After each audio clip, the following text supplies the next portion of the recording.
Hello everyone, this is Amir from Audio Science Review. A couple of months ago, I published a paper at the Audio Engineering Society. If you don't know about AES, it's the Bible for people in engineering for both research and design, and it's somewhat focused on professional audio more than consumer audio, but both topics are broadly covered in there. Many of the papers I cite for research comes from AES. There are some other organizations too, but this has the most impact. Typically, I'm not big on writing papers. I'm not an academic type of engineer, but I thought it was good for us to spread the message more broadly than the internet to at least AES and its audience, and gauge the interest there. So I decided a couple months ago to write a paper on objective performance of DACs in both consumer and professional space. You can see the title here. The paper proposal was approved. I was appreciative of that. And then AES asked me to, asks all the paper presenters to come to New York at the AES conference and provide a 10 to 15 minute version of the paper there. And that's what I did. But I thought I'd show you that for the first time, we're actually on the map at the AES. So if you go in there and search for Audio Science Review, you'll find a mention of us. There are actually some other papers that reference us also, which is quite nice. Anyway, let's get to the presentation itself. As I said, this is the title. It was the paper is about 10 pages, very, very detailed. So those of you who are members or can afford to pay the $20 or whatever they charge, it's worth it to go download that, and you'll see tons of detail about how I perform DAC measurements, the issues there, and so forth. And well, I've done a video on it, and then there's a text tutorial on the forum. This is much more up-to-date and much more extensive and authoritative in the style that technical papers are published. But this version was supposed to be quite lightweight, the presentation, and sort of to fly through the slides, the 10 pages in just 10 or 15 minutes. So let's get started. And some of this may be known by you. Those of you who read the forum probably very much familiar with this stuff, but there's a bit of detail and some more extra data that you probably haven't seen it. A little bit about the history of what I've been doing. I don't know how many of you actually know the history, but back in 2017, somebody asked me to test these $99 DACs to see if they're any good, with the understanding that they're probably not good. And I tested one and tested 3 or 4 other ones and quickly realized there's a big difference in them. So it was useful to measure them and to distinguish the well-engineered ones from the ones that are not well-engineered. And for a while, I was buying all the DACs myself. I spent, I think, $5,000 or $6,000. It was getting quite expensive, and I was wondering how I was going to get to the end of this thing if I had to keep buying everything that I tested. But then out of the blue, somebody offered me an expensive DAC, actually. I think it was a MyTech. And once I reviewed that, more and more people started to send me products, and then eventually companies started sending me products. So to this date, I've tested about probably 450 DACs. And when I said DACs, I mean standalone DACs, but also DACs inside AV receivers and professional audio interfaces in every class, really. Pure DACs is probably a little bit less than 400, but it's quite substantial, and I don't think people are aware that we have such a large library of DAC measurements. The key for me in measuring DACs was to present the data in a way that you could quickly determine as a buyer whether this is a product that performs well or is average or is poor performing, in that it's a tool for education of the buyer. It is not as a QA suite to go test all functionality, make sure everything works like you would run in a factory or inside a company. It was not run as an academic test to be published, in a paper. It was designed to convey the performance as clearly as possible.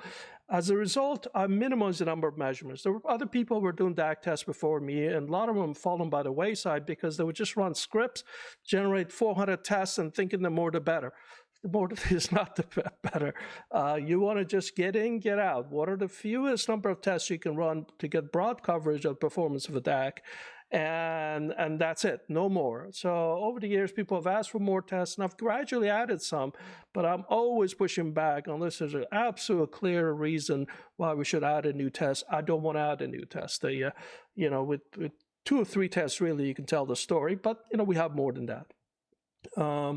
I didn't realize at the time, but this thing has developed into a very positive force in the industry, in that, there's now objective data that quantifies performance of products, and came at a time where the industry had basically abandoned all of that. Even companies that are committed to engineering, their spec sheets really tells you the weight and size of the device and how many inputs and outputs it has, and rarely do you get any specs. And if you get any specs, it would be just a few numbers, wouldn't be the extensive sweeps and measurements that I provide.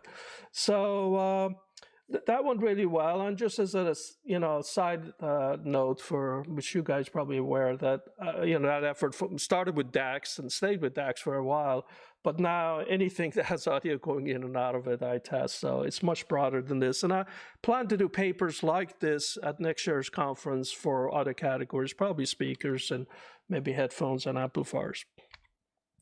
I talked about how I was looking for an elevator pitch. What is a quick message you can give to somebody if they're just impatient or they don't want to understand everything without shortchanging the audience? I don't want to just give one number. The analyzer I use is from Audio Precision, their latest generation, and they're the leaders or #1 brand in this space. And they have a thing called a bench mode. When you go in bench mode, it opens this up as sort of a measurement at a glance. And you can change all of these panes to anything you want. But by default, it shows the scope display, as we call this, and a Fourier transform of that same waveform on the right. And with that, we quickly can see, for example, the distortion products here on the right. These spikes are all unwanted, the main tones at 1 kilohertz here. And we can actually perform psychoacoustic analysis on this on the right and learn a lot about the performance of a DAC. But even at a glance, you can look at it and say, wow, that's my signal, and yeah, there shouldn't be anything here, and how loud are those things? You can look at them over here. On the left, we have the voltage that is output. The test frequency is 1 kilohertz, sort of a little bit below that, that's all right. And then the number that the industry has used for decades is THT plus N, which is total harmonic distortions plus noise, and is this number with all these decimal places. And I thought that was just hard. After testing 2 or 3 DACs, I couldn't remember the number of zeros in here, whether it was 1, 2, or 3, or 4, or 5, or what these numbers were. It's just not a human readable number once you go below 0.1%. But fortunately, Audio Precision has this simple math it performs on THT plus N, is that it just converts this to a log value. And when it does that, it gets a negative number. And if you throw away the negative number, you get what is called a SINAD. So this SINAD is now a positive number. It's much easier to remember 123 than this 0.00069. And shortly after that, I took this, again, when I started testing things, I started to forget the SINAD also. So for my own sake, I started to make a table plotting the SINAD values. And at the time, of course, there was only 3 or 4 items in there. Now this graph has 400 items in it. And quickly I decided to take away the focus from the decimal place in the SINAD and say, what are the 4 buckets? And actually got user input also from the membership on color coding and everything. And we decided to have these 4 buckets. Lowest bucket is poor, the middle bucket is fair, and then it gets to be very good and excellent. And so you guys have seen my SINAD chart, but you probably haven't seen these notations that I put on for the AES community that's probably not as familiar with this, and say, hey, pay attention to some things. For example, the 4th or 5th worst one is this PS Audio DAC down here. retails for $1,600. And if you go all the way out here, there's a DAC from SMSL. It's only $80. I think it's ASU1. So you can see what a messy situation we have. And if we had graphs like this and consumers were educated, nobody in their right mind would go buy this DAC when they can buy this one for a fraction of price and gets an incredibly better performance. The top of the line DAC is the number one that competes just the hair with all the other ones, is a $900 SMSL DAC again, and I think topping is right next to it. So for less than $1,000, you can get the best there is in here. I pointed out that the best interface, audio interface I've tested is this Apollo one. I think it's X16, and it's $3,500. Thunderbolt audio interface, and it lands in here. So pro industry is not where the consumer industry is, and I'll talk about that. And as some other interesting data point, I showed how a $9 Apple dongle lands over here just at the beginning of very good, again, compared to $1,600 PS audio. And that if you have a perfect 16-bit audio, you land somewhere in here. So you need high-resolution audio to get to past that point with 24-bit audio samples, specifically to get above the graph. But everything below this point, this arrow here, actually can't even meet the CD spec. It's got worse distortion than 40-euro format. Okay. From here on, I'm just showing quick snapshots of good and really bad. And again, these are used in the paper, and I'll go through all the details of them. Here you see a sort of example of state-of-the-art DAC, which is a topping D70 Pro. And I showed that I converted these decibel numbers that the Audio Precision just measures it, and other analyzers do the same thing. Again, it's hard to know what does 129 mean? What is 100? What is 85? What do these things mean? So if you just convert this thing to what is called effective number of bits, oops, there's a spelling error. It should be ENOB instead of EBOB. And they divide this by 6, you get effective number of bits. And I do that, and it says that this DAC has an effective resolution, if you will, of 21.5 bits. Research shows that best case music that's produced has about 18 bits of dynamic range. So 21 bits is more than we need, and anything over 20 bits, it's just great. But it's incredible that we have 21.5 bits we have in here in the DAC. That's a few $100s. And this is with a balanced output, and there's unbalanced output over here, a little bit less. And then on the other hand, this is a tube DAC. Somebody decided to stick a tube in the DAC, and look at this, its effective number of bits, only 12 bits in here. So things can get pretty bad at the low end of performance, but actually expensive stuff. Jitter, again, showed the example of good and bad. This is, again, the same topping DAC. And not only does it have very low noise floor, you can actually see these spikes in here. They're actually part of the signal down to the rightmost bit of a 24-bit sample. So it's incredible that it's able to resolve this on this thing. And I explained that I show all 3 inputs. This is an example of old shit DAC, the Modi 1, I think, that is very susceptible to USB jitter and USB power, and it produces pretty horrible input, pretty horrible jitter measurements. Fortunately, they're way past this, and their new products are excellent.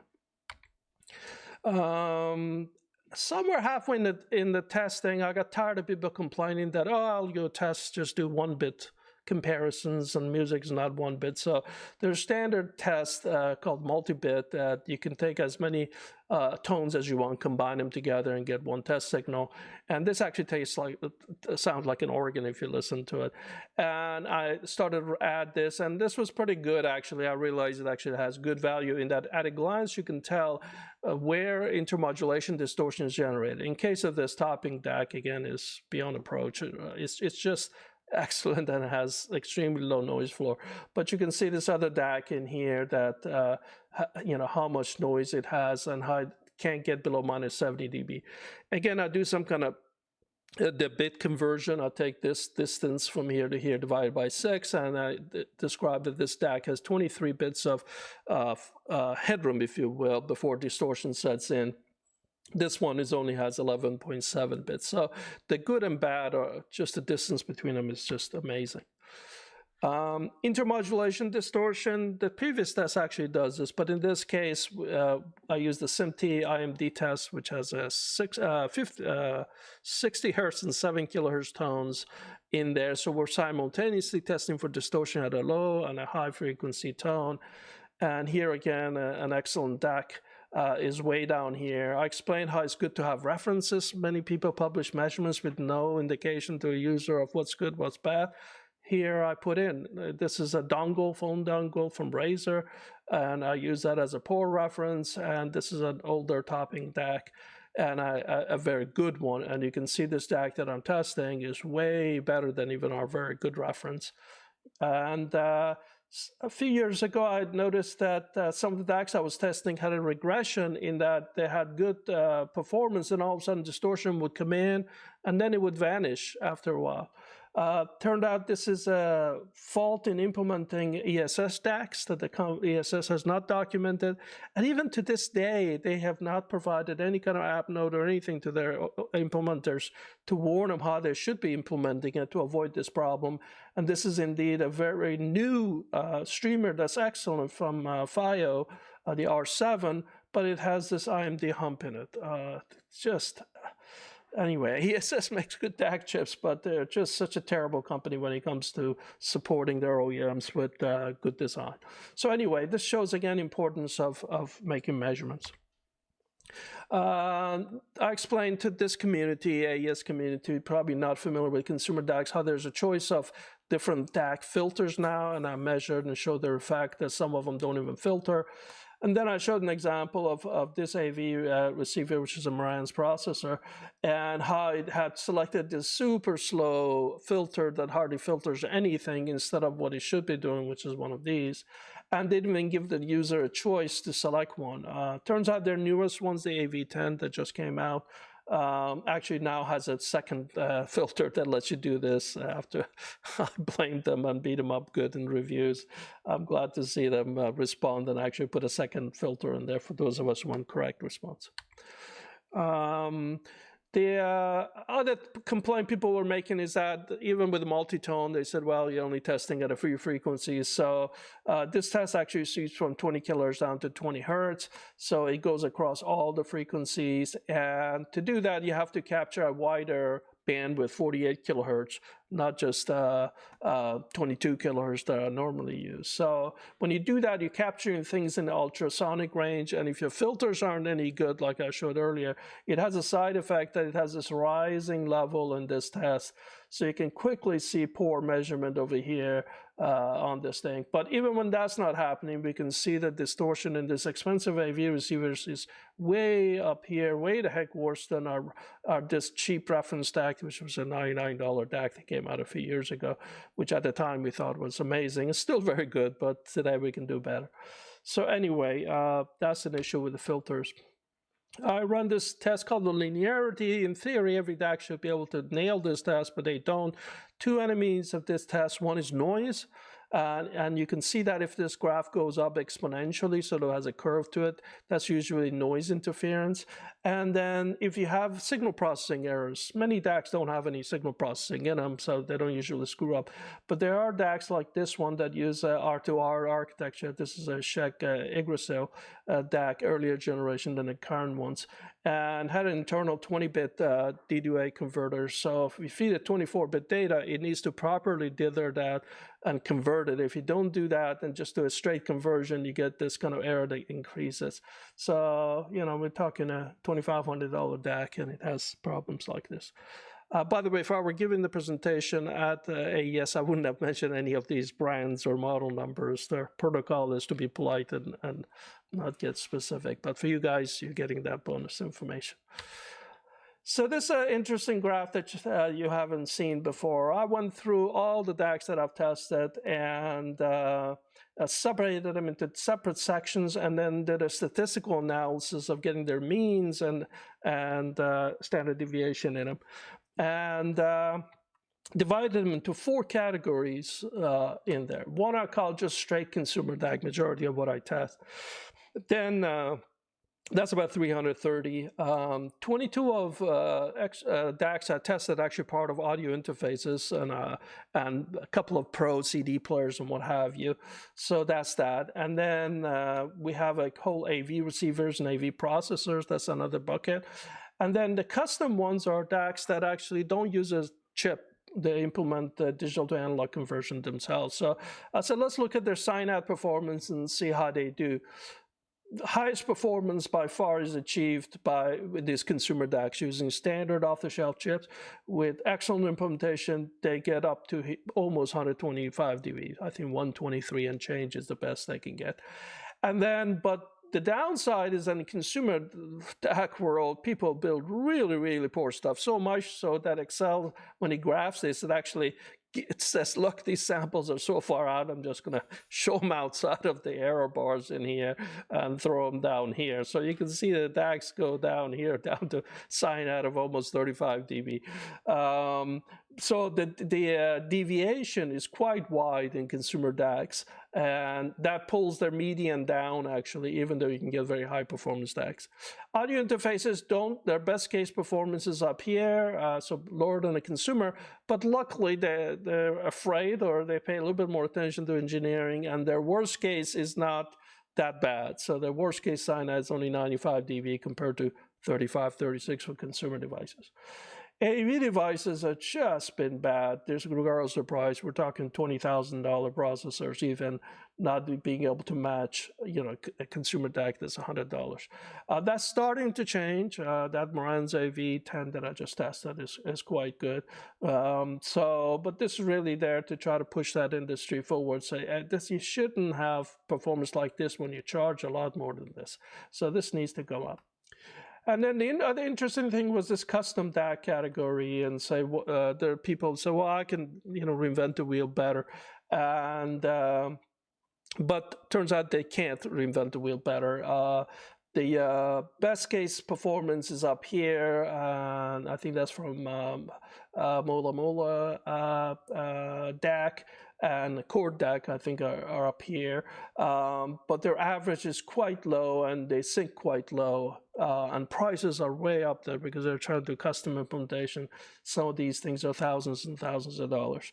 So clearly, from performance point of view, there's no justification to build your own DAC. Just use a standard chip, put it in there, implement it well, and you get superb performance.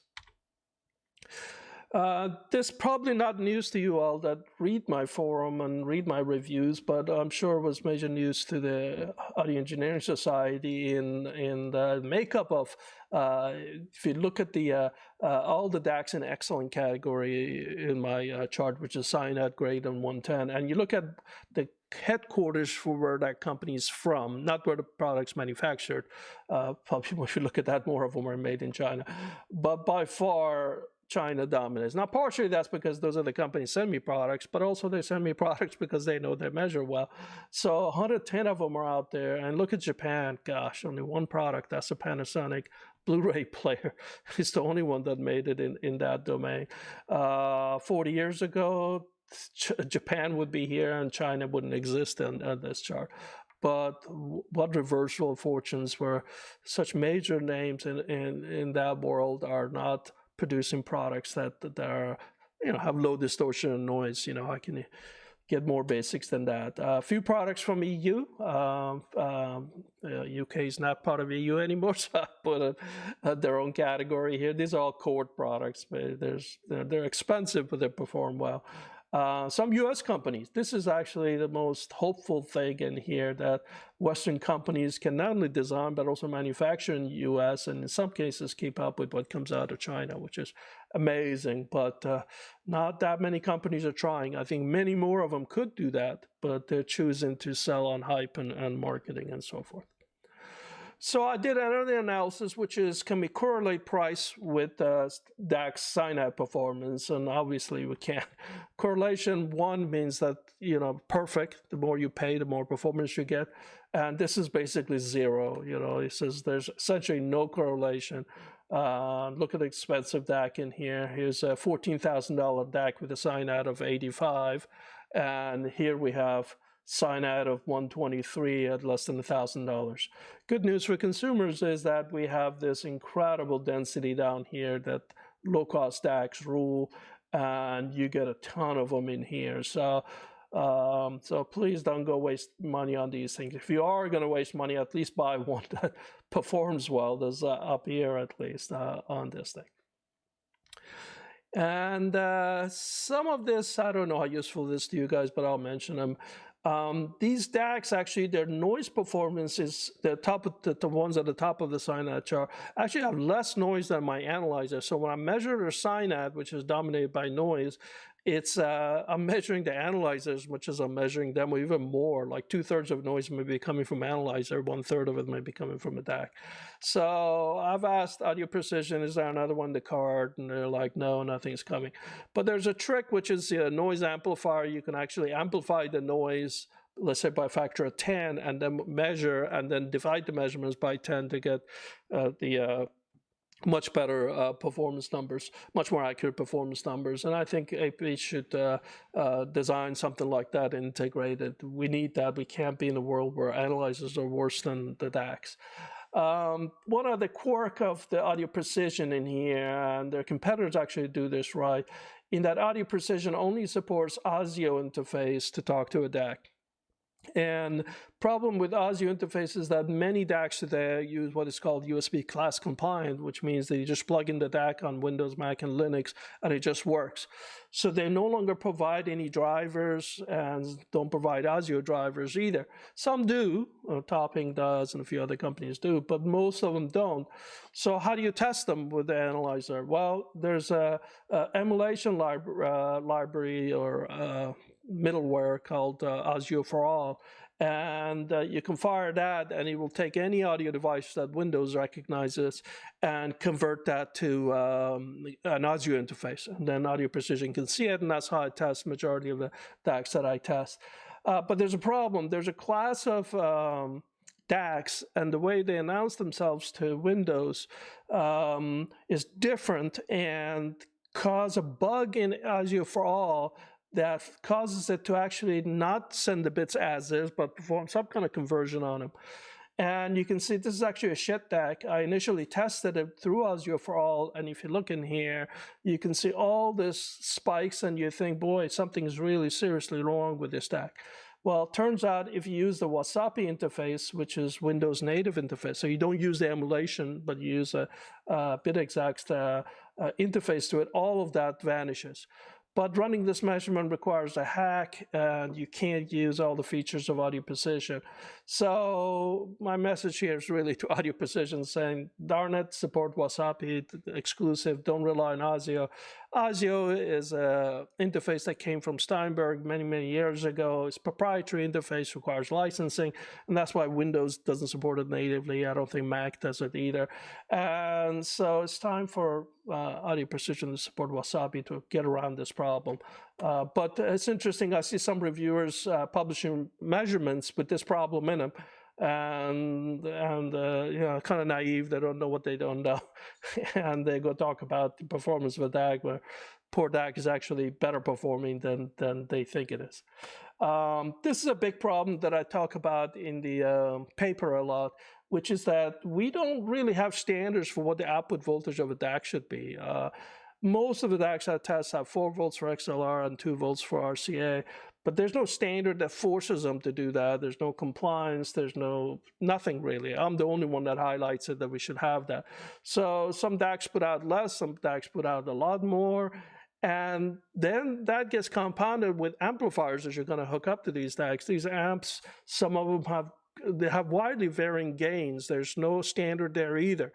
The gain could be 35 dB or it could be 12 dB.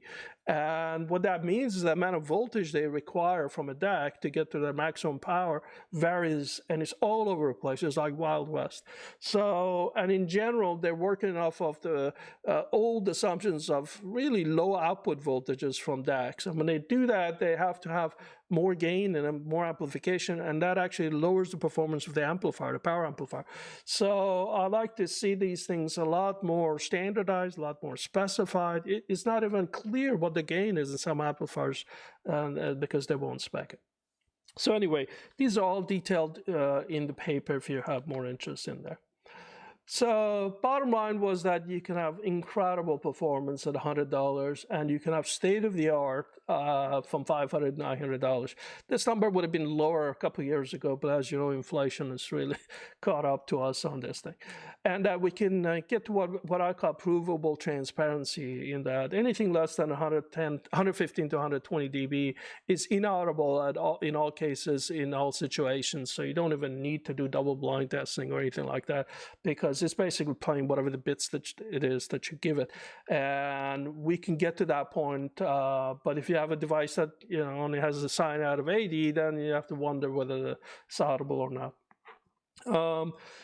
Unfortunately, in audio, many companies are charging a lot more, and it's like inversely proportional. You can almost swear by them, the more expensive the DAC, the lower the performance. Now I'm generalizing, but that's what research shows. And as I explained earlier, many of them can't even achieve 16-bit fidelity, yet they talk about supporting higher res and how great their performance is.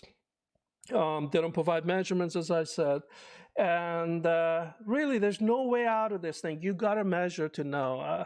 I've gotten a $20,000 DACs that power them on, and they have terrible problems. And I just tested a great streamer from WIM, and it has excellent performance. I just did not expect them to produce that, and I just posted the review.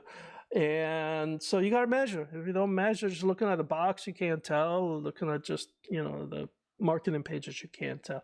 So my message to AES, Audio Engineering Society, was really, we as an industry, we need to go and push, get back to objective performance, get companies to have a closed loop design where you measure what you designed, and you have a comparison with other things. I mean, some companies just measure, and God knows what standards they have for what's acceptable. Now they can go to the library of measurements I have. So, oh, wait a second. There's this little $200 streamer from WIM and has this performance. I shouldn't go to market with considerably more noise and distortion than them for no reason on this thing. Okay. Since this was supposed to be a 10-minute presentation, and we're into 32 minutes now, I would have gone through it much faster. I'll let them know that they can actually come to this channel, Audio Science Review, and learn more. Okay, again, I encourage you, if you have a few dollars, to go get the paper. And by the way, the reason I don't have the paper for you to read is because when you make submissions, it seemed like AES owns your paper, and so I can't even give it away. You sort of give it to them, and they hold the copyright to it, or something like it. I don't know if they'll come after me if I put it out in public, but I choose not to ruffle their feathers. Go pay that or join the AES. I think it's only $300 to join it per year, or for students even cheaper. So, oh yeah, it says the paper is $33. Price gone up. But anyway, I encourage you to get the paper if you want to read more. Otherwise, my videos are pretty good anyway. All right, see you in a future video. Bye-bye.